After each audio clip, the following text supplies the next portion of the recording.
The floodlights of police cars cut through the darkness of the October evening looming over Detroit. 42 Oakland Street drowned in a mix of red and blue flashes, turning the normally quiet suburb into a surreal movie scene. Rain, fine and cold, began to drizzle from low-hanging clouds, creating misty halos around the streetlights. Detective Deontay Parker stepped slowly out of the unremarkable sedan, wrinkling his nose at the small drops that caught the collar of his shirt. 38 years on the Detroit police force had left a network of wrinkles on his dark face, giving him both a tired and imposing look. His eyes, dark brown and shrewd, quickly assessed the situation around the house where he was to do the hardest part of the detective's job. His partner, Levon Brooks, a tall, broad-shouldered man with a short haircut and a perpetually tired look, slammed the car door and walked over to him. "I hate this part of the job," Parker muttered, pulling a tattered notepad from his inside jacket pocket. His voice, deep and husky, sounded quiet, but seemed almost palpable in the evening silence. 38 years, and I'm still not used to breaking news like this." Brooks only nodded, unable to find the right words. They stood in front of the house, gathering their thoughts before knocking.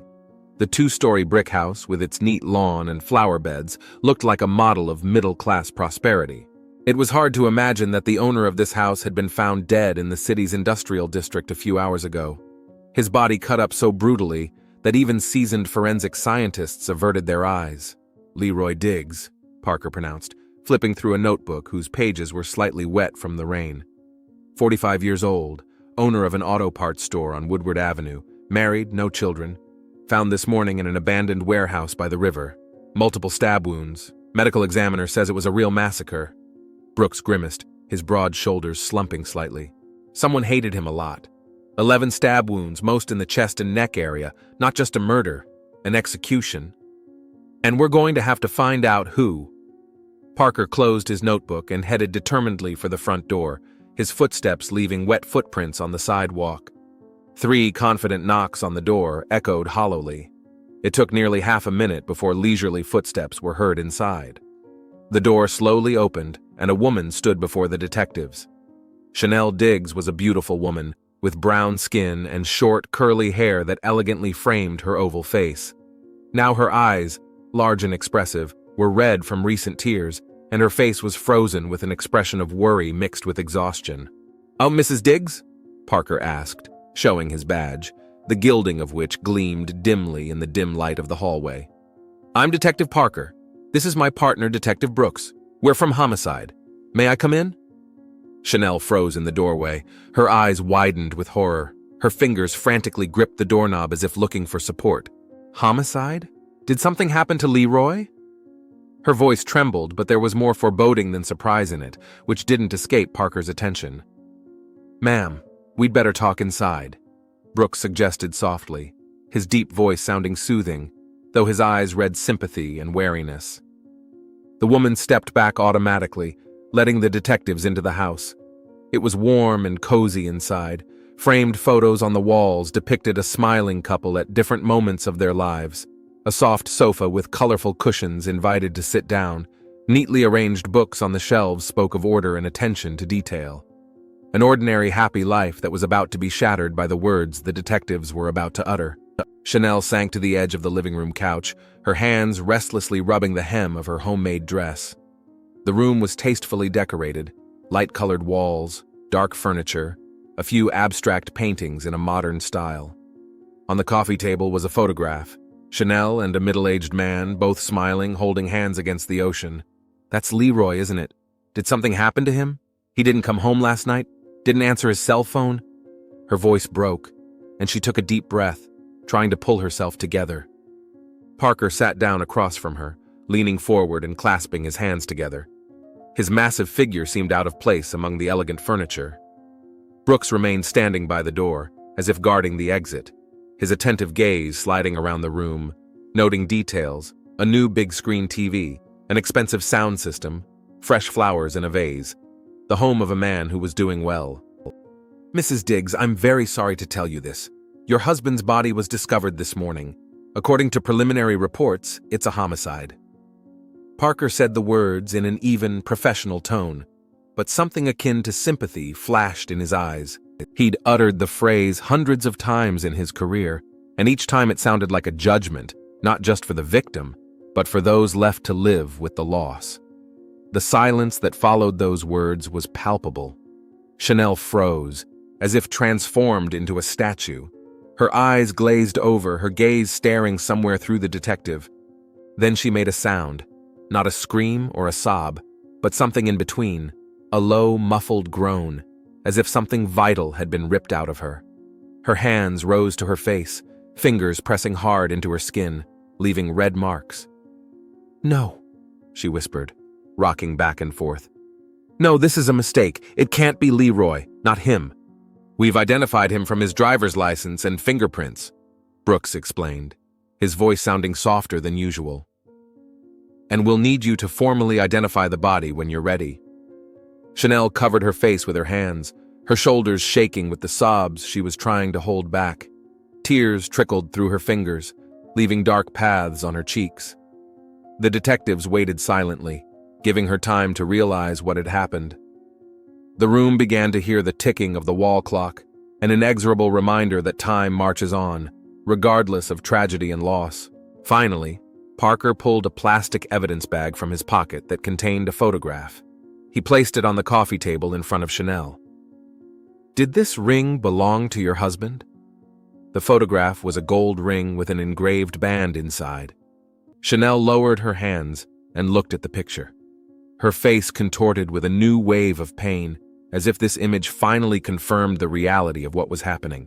"Yes," she exhaled, struggling to control her voice. "It's Leroy's engagement ring.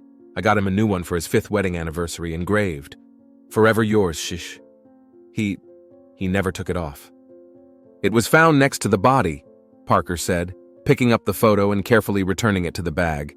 "Mrs. Diggs, we need to ask you some questions. It will help us find whoever did this." Chanel looked up, tears in her eyes, but she nodded, showing her willingness to cooperate.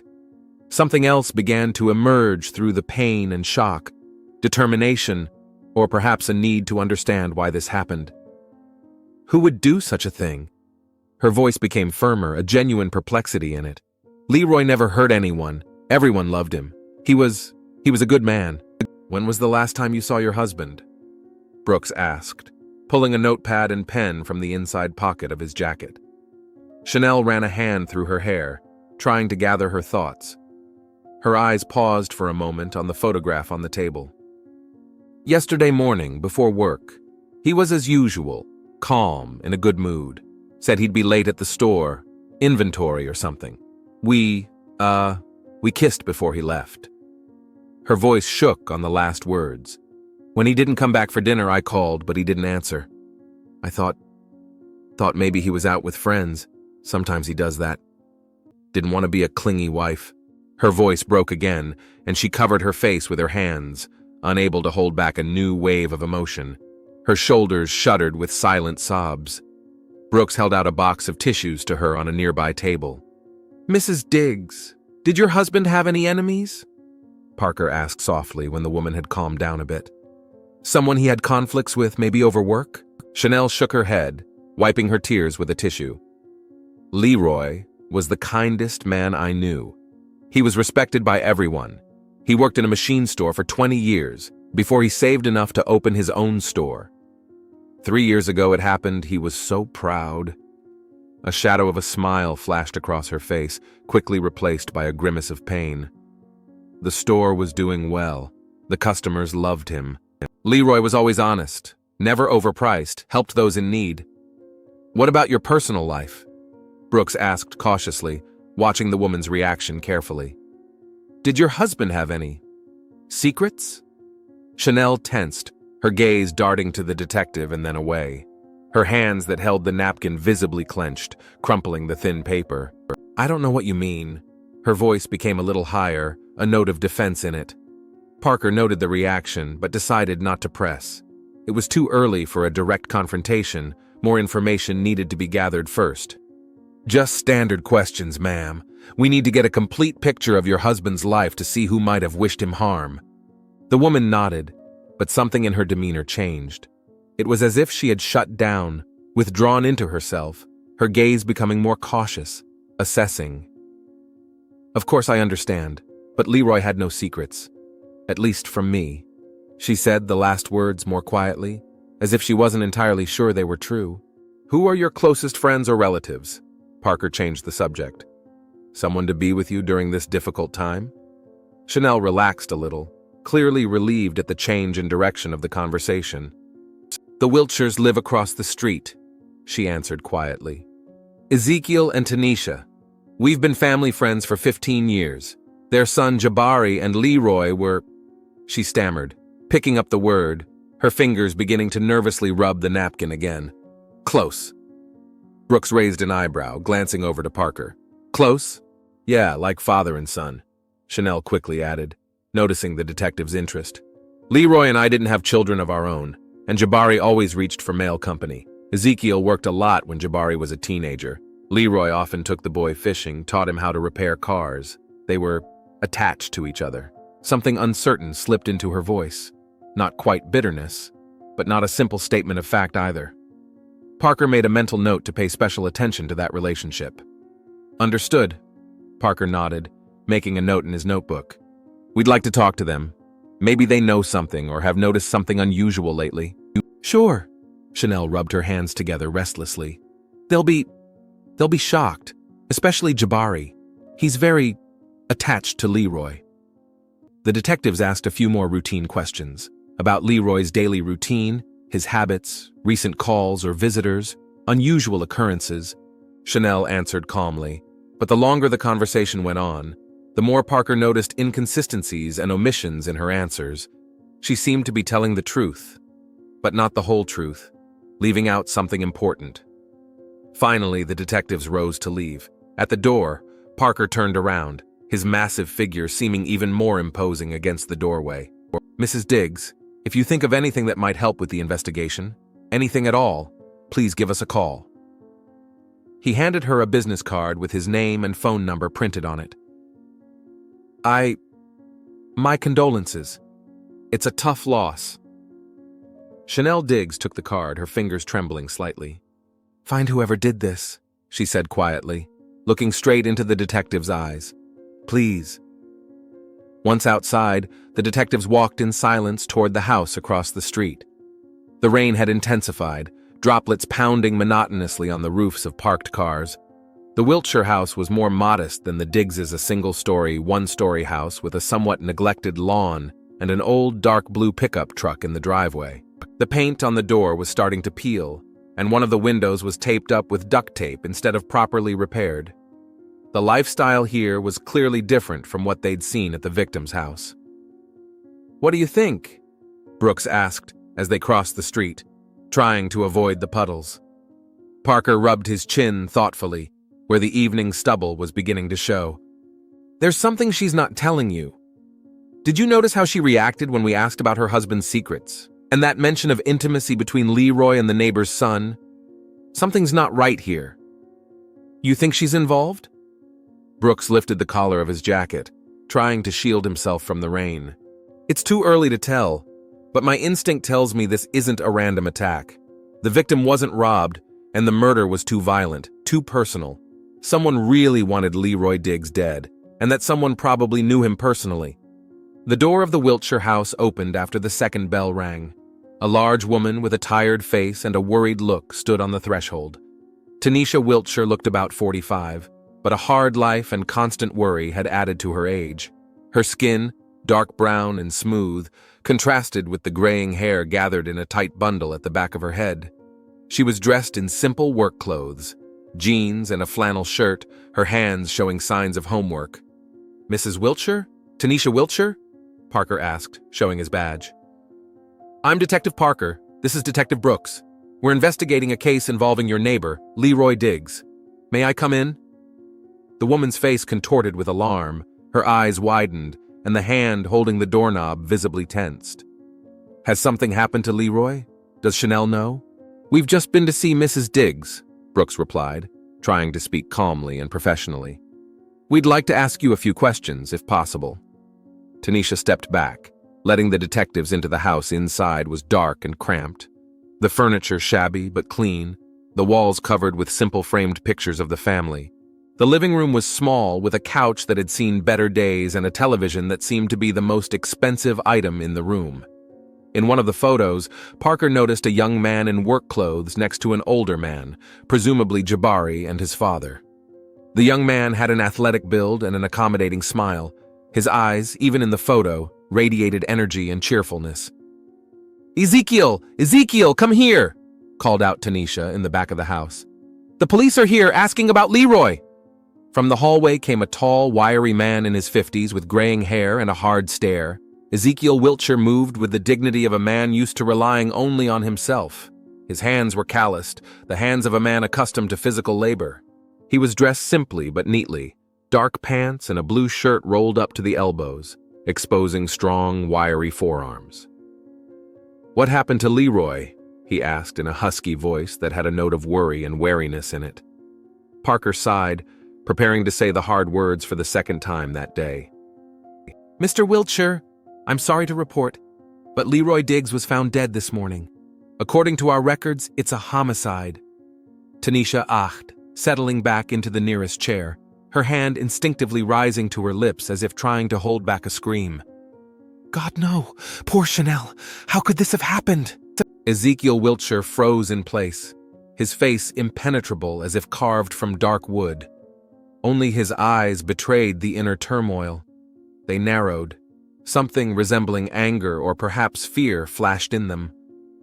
Murder? Who could have? Leroy was a good man. "We were hoping you might be able to help us look into this," Brooks said, taking out a notepad. "Mrs. Diggs said you two were close friends." 15 years, yes," Ezekiel nodded, his gaze never leaving the floor. "We met when we moved here. Leroy helped me get a job when the factory closed. He was a good man, a true friend." Tanisha nodded, wiping away the tears that had begun to flow down her cheeks. "We owe him a lot.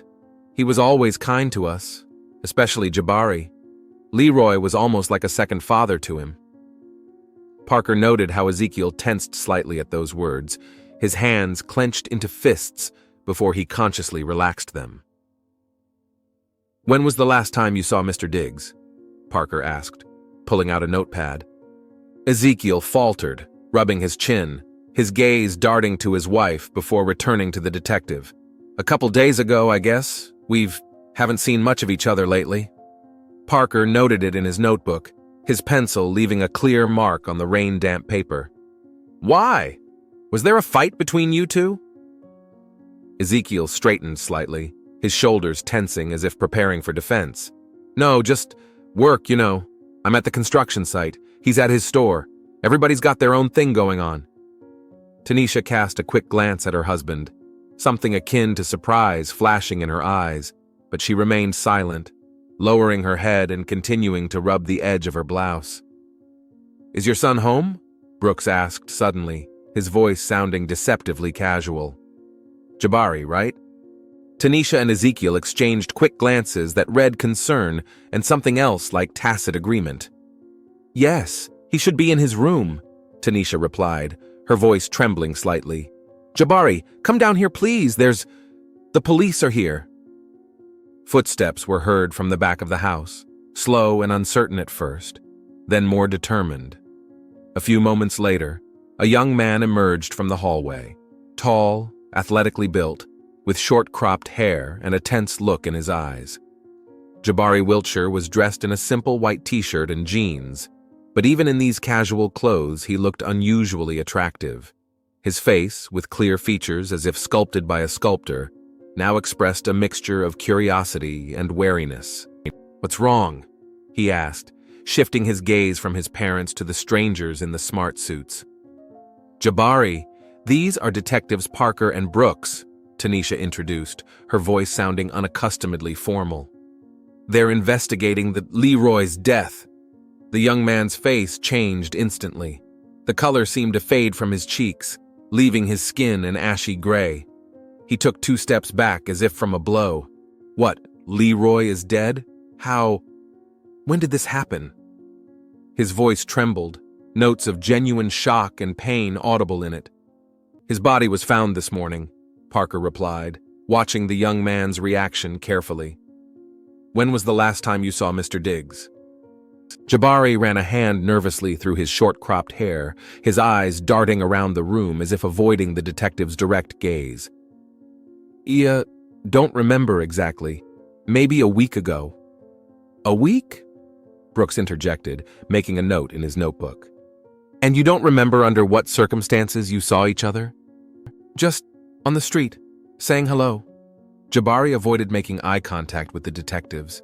His hands restlessly rubbed the edges of his t-shirt, formerly off-white but now with small paint stains, the marks of construction work. Parker noticed Ezekiel watching his son with growing tension. His hands were clenched into fists so tight that his knuckles turned white and the veins in his forearms showed through like ropes. Mr. Diggs and you were close, right? The detective asked, shifting his gaze from father to son. Mrs. Diggs mentioned that you were like father and son. Yeah, when I was younger, Jabari answered quickly, his voice sounding strained. He was a good man, taught me a lot of things, fixing cars, fishing, stuff like that. Something in his voice, a tremor, a nadir, made Parker wary. It wasn't just sadness at the loss of his mentor, there was a deeper, more personal pain in those words. The detective caught the way Ezekiel clenched his fists even tighter, his face tense, and his eyes narrowed as if preparing for a fight. Did Mr. Diggs ever mention any problems? Threats? Conflicts? Parker continued, keeping his eyes on the young man. Anything out of the ordinary lately? No, nothing, Jabari replied, still avoiding eye contact. Leroy has been a quiet man. Everyone respected him. Do you work construction, like your father? Brooks changed the subject, his tone more casual. Yeah, for 3 years now. Jabari nodded, visibly relaxing at the change of subject. Went to my dad's construction site after high school. The pay is good there, and the work is, well, normal. Where were you last night between 7 o'clock and midnight?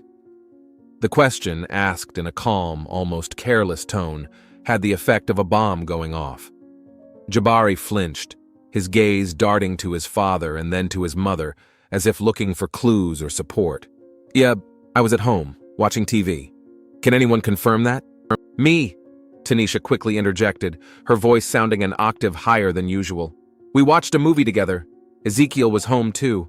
We were all home, the whole family. Parker nodded, making a note.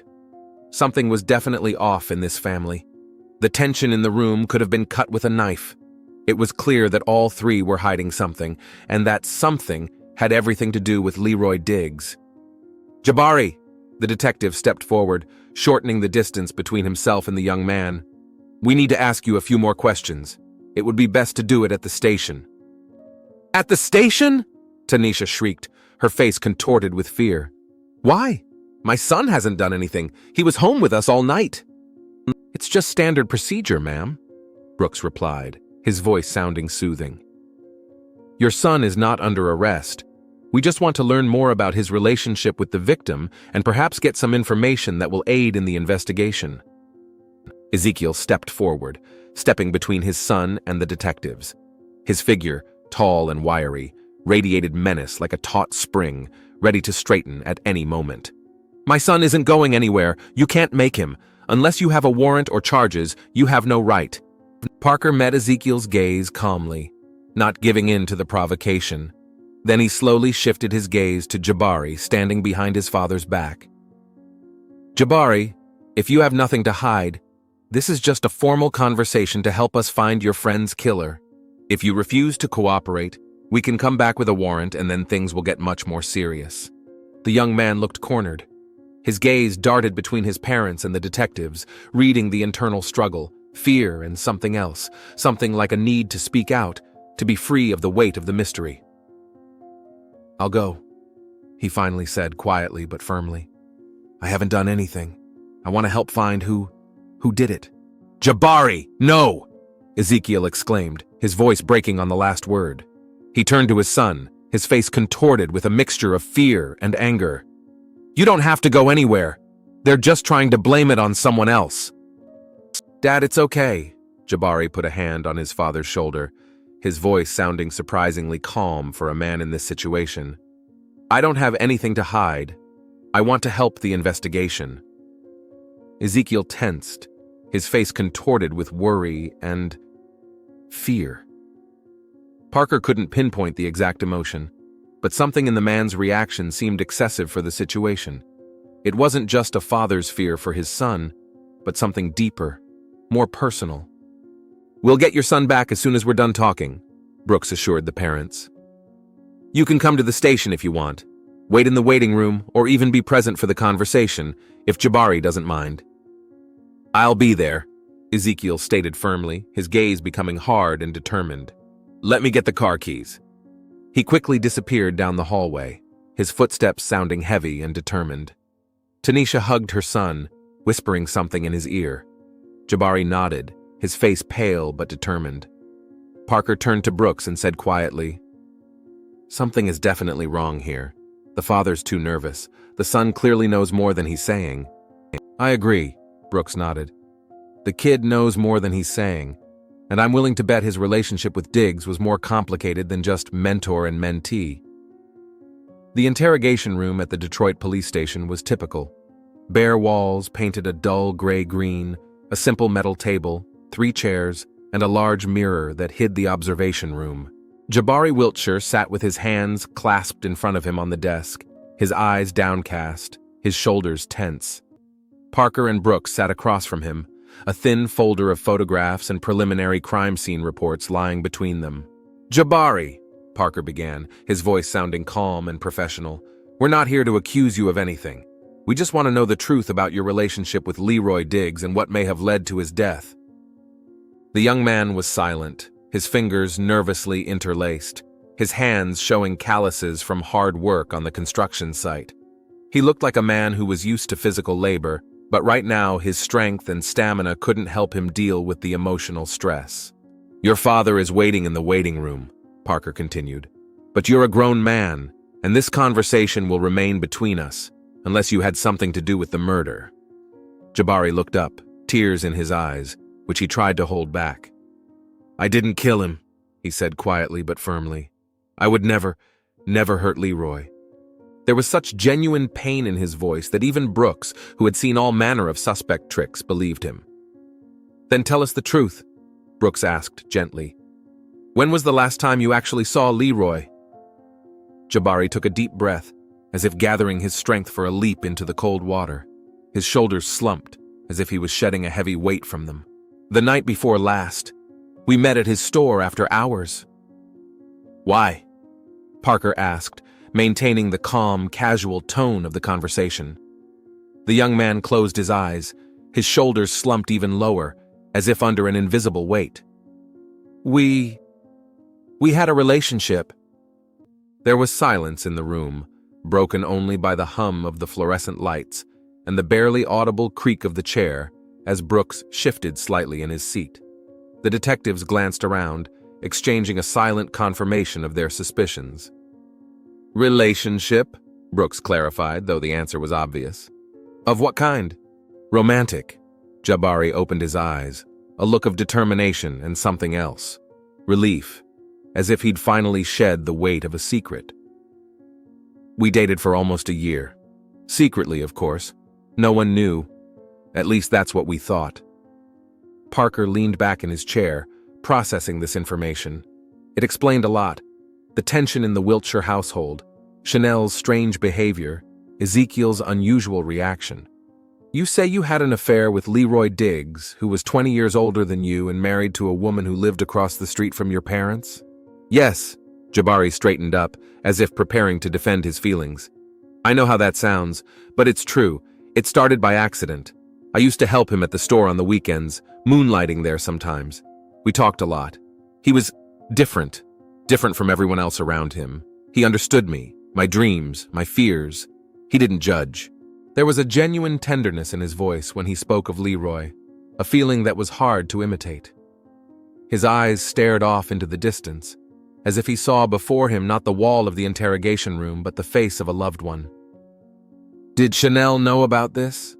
Brooks asked, making notes in his notebook. Jabari faltered, his gaze dropping to his hands again.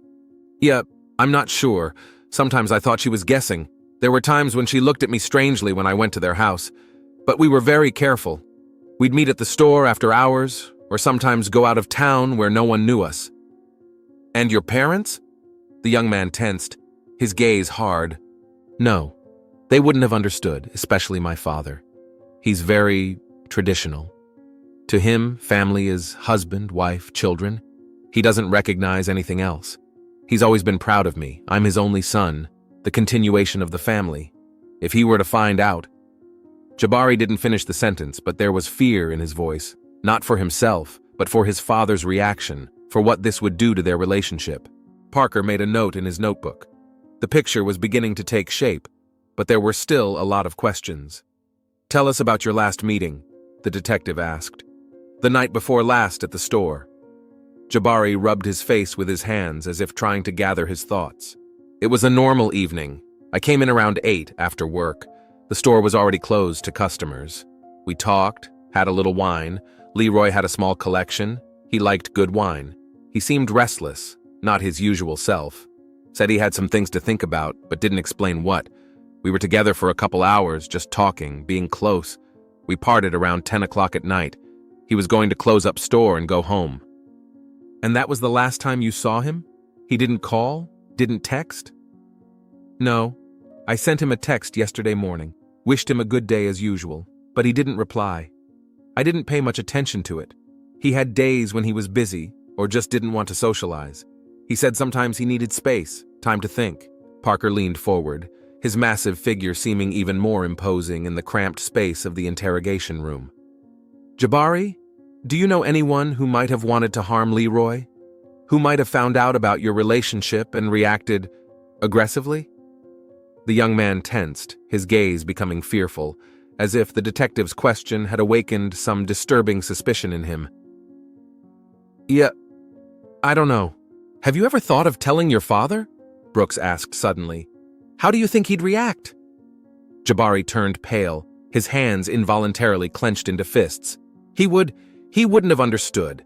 My father always dreamed I would marry, have children, continue the lineage. It's important to him, almost sacred.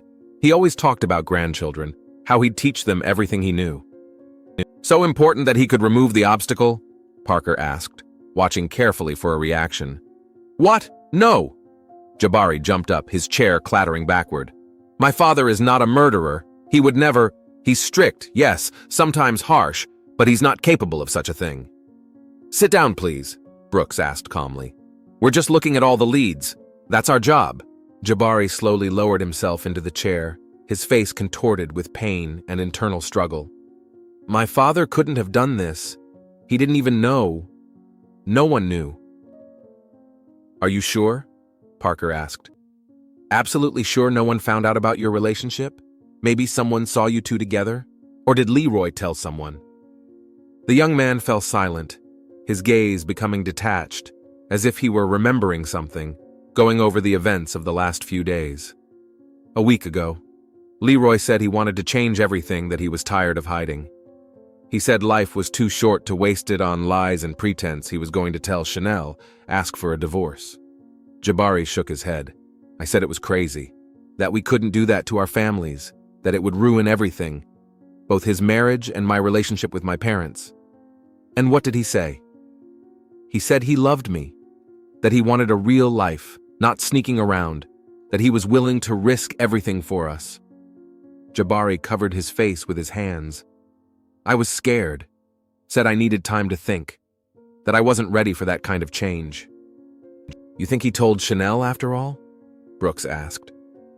Jabari looked up, realization red in his eyes. "Probably. It would explain why he was so restless the last time we met. Maybe they had a serious conversation, and he didn't know how to tell me about it." Parker and Brooks exchanged glances. The picture was becoming clearer, but not complete. Chanel was definitely hiding something, and now they knew what it was. "Jabari, where were you last night?" Parker asked again. And this time, the truth. The young man lowered his gaze, his shoulders slumped. "I was at home, really. I got home around 6 after work and didn't go out. I waited for a call or text from Leroy, but he didn't contact me. I thought maybe he needed time to think after our conversation." "Can anyone confirm that?" "Parents. We had dinner together, then watched TV, some old movie, can't remember the title. Parker tapped his pen on his notepad, mulling over the situation. Your parents will confirm your alibi, but I have to ask, who do you think could have killed Leroy? Who could have known about your relationship and reacted that way? Jabari shook his head slowly, his eyes filling with tears that he no longer tried to hide. I really don't. He had no enemies. Everyone loved him. He was kind, honest, always helping people. I don't understand who would do something like that. Including Chanel, Brooks clarified. How did she feel about her husband lately? I think she had a hunch. Sometimes looked at me strangely when I came to see them, but Leroy said there had been no real feelings between them for a long time. A marriage of habit, he called it. They lived together, but they were like neighbors, not husband and wife. Parker made another note. Everything pointed to the classic triangle: husband, wife, and lover. But which one of them could have gotten to the point of murder? Or was there someone else? Jabari, I want you to think very carefully. Has there been anything unusual lately? Strange calls, visits, arguments? Maybe Leroy said someone was bothering him or threatening him? The young man thought for a moment, his eyebrows drawn together at the bridge of his nose, wrinkles cutting across his forehead. He was really trying to remember, to find something that might help the investigation. 3 days ago, Leroy called me late at night. Around 11, I'd already gone to bed. He was agitated, voice shaking. Said Chanel had found out about us, that they'd had a serious conversation. And what happened next? He said everything was fine, that she'd reacted surprisingly calmly, said she'd known or suspected for a long time, and that the most important thing to her was his happiness. Jabari frowned, as if only now realizing the strangeness of the situation. I didn't give it much thought at the time. I was glad it was without scandal. You believed it? Brooks asked. In such a calm reaction? Jabari shrugged, his face expressing doubt. I don't. It sounded strange, but Leroy seemed genuinely surprised and pleased. He said that now we can be together openly, that he'll talk to my folks. He said that now we can be together openly, that he'll talk to my parents, that things will change for the better. Parker stood up, exchanging a quick glance with Brooks. Wait here. We'll be right back. The detective stepped out into the hallway, closing the door tightly behind them. The gray linoleum muffled their footsteps, the daylight bulbs flickering under the ceiling, creating an almost ghostly atmosphere. What do you think? Brooks asked. I think we should talk to Chanel Diggs again, Parker replied, and see how the father reacts when he finds out his son admitted to having an affair with Leroy. Ezekiel Wiltshire waited in the waiting room, his massive figure seeming out of place on the plastic chair. What's going on? What's taking so long? He hugged his son with one arm, looking intently at the detectives. Mr. Wiltshire, we have a few more questions for you, Parker said. It's best if we speak privately. Ezekiel frowned, his gaze becoming suspicious. Why? I don't know anything about the murder. Please, Mr. Wiltshire, Brooks insisted. It won't take long. Ezekiel turned to his son, placing heavy hands on his shoulders. Wait in the car. I'll be right there. Jabari nodded, avoiding looking his father in the eye, and walked quickly out of the station, his shoulders slumped like a man carrying a heavy load. In the same interrogation room, Ezekiel sat with his arms crossed over his chest, his gaze hard and hostile. His work jacket lay in his lap, exposing strong hands and rolled-up shirt sleeves. Mr. Wiltshire, Parker began, sitting down across from him, your son has just told us something interesting about his relationship with Leroy Diggs. Ezekiel tensed, his fingers digging into his forearms. What exactly? Jabari admitted that he had an affair with Leroy, Brooks said bluntly, watching for a reaction. A romantic relationship that lasted about a year. Ezekiel froze, his face frozen as if carved from stone. Then he shook his head slowly, lips curved in disbelief. No, that is a lie. My son is not like that. Not like what, Mr. Wiltshire? Parker asked. He's not. That's impossible. Ezekiel's voice trembled with restrained anger. Leroy was his tutor, nothing more. He was helping the boy, teaching him as I asked. You don't need to make up abominations. According to Jabari, their relationship lasted about a year. Brooks continued. And Leroy planned to leave his wife for your son. Ezekiel jumped up, his face contorted with rage. The chair fell to the floor with a clatter. This is an abomination! I will not listen to this! My son is a normal boy! He couldn't! Sit down, Mr. Wiltshire, Parker said firmly. Or we'll continue this conversation in the cell. Ezekiel slowly lowered himself into the chair that Brooks had thoughtfully pulled up. His breathing was heavy and ragged, his face purple with anger. Mr. Wiltshire, where were you last night between 7 o'clock and midnight? Brooks asked, his voice sounding calm but intense. At home with my family, answered Ezekiel without raising his eyes. All evening. You didn't go out? Ezekiel mewled, his fingers clenched into fists, then slowly unclenched. I drove to the store to get a beer. What time? Around 9, maybe. I don't remember exactly. And how long were you out? Half an hour, no more than that. Just drove to the store and back. Parker made a note. What store? 24-hour convenience store on the corner of Woodward and McNichols. They have security cameras, Brooks noted. We'll check it out.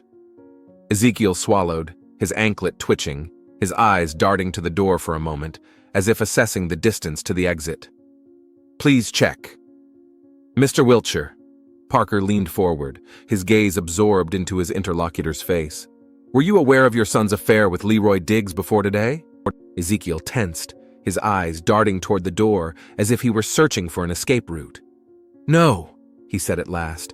I didn't know anything. It's all made up. Are you sure?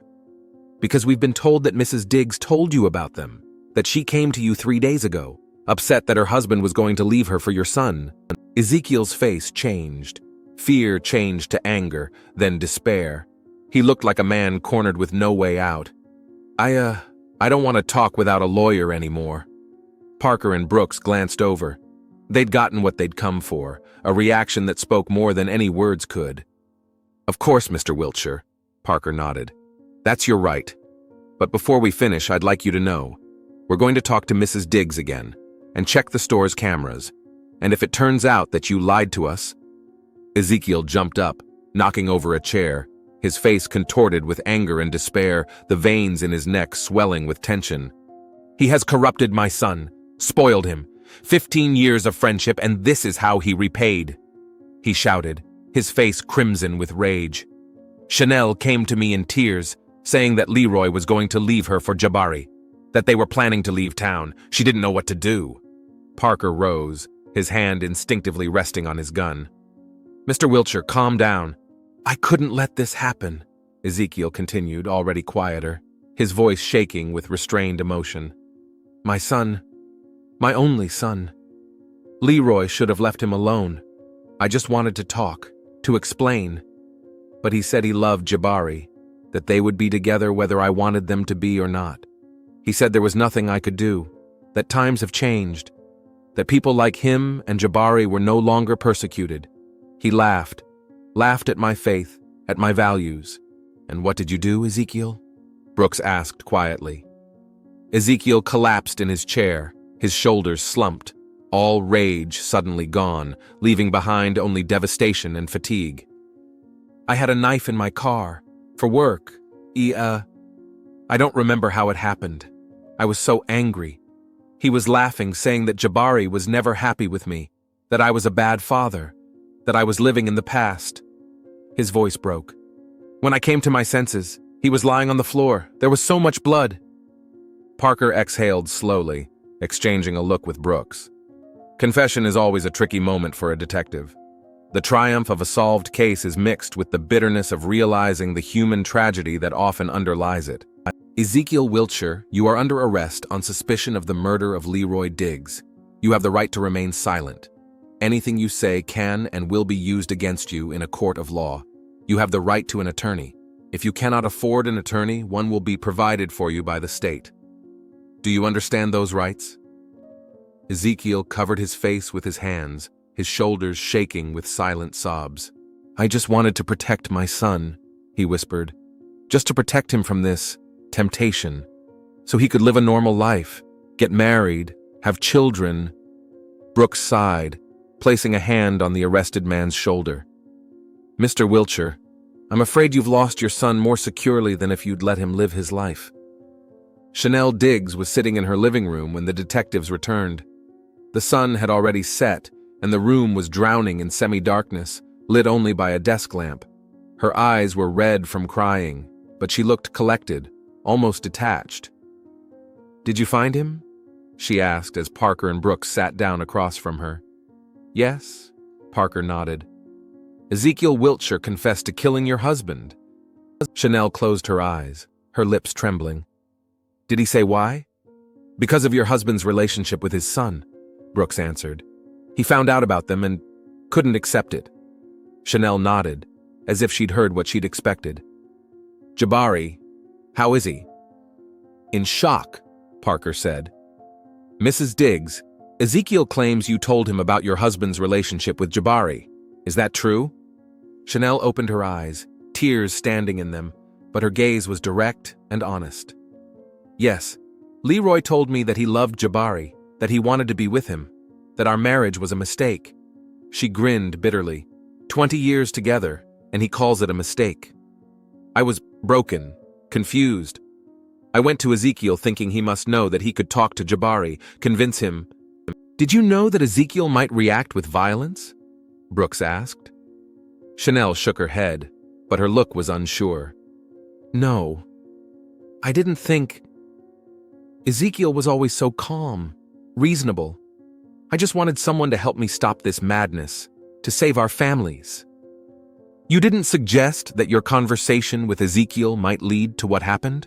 Parker asked insistently. Chanel raised a look full of pain at him. "If I had known it would lead to Leroy's death, I would never, ever." Her voice broke. She covered her face with her hands. "It's my fault, isn't it? I killed him with my words." Parker and Brooks exchanged glances. Technically, she hadn't committed a crime, but morally, it wasn't so clear-cut. "Mrs. Diggs," Brooks said softly, "you didn't hold the knife. Ezekiel did, but perhaps you should talk to Jabari. He lost both a loved one and his father in the same day." Chanel nodded, wiping away her tears. "Yeah, I'll give it a try. But I don't think he'll want to talk to me." "One more thing," Parker added, rising. "You'll have to give formal testimony about your conversation with Ezekiel. It could be important to the court." Chanel nodded again, her gaze blank and detached. "I understand. I'll tell the truth." The detectives walked out of the Diggs house into the dusky evening.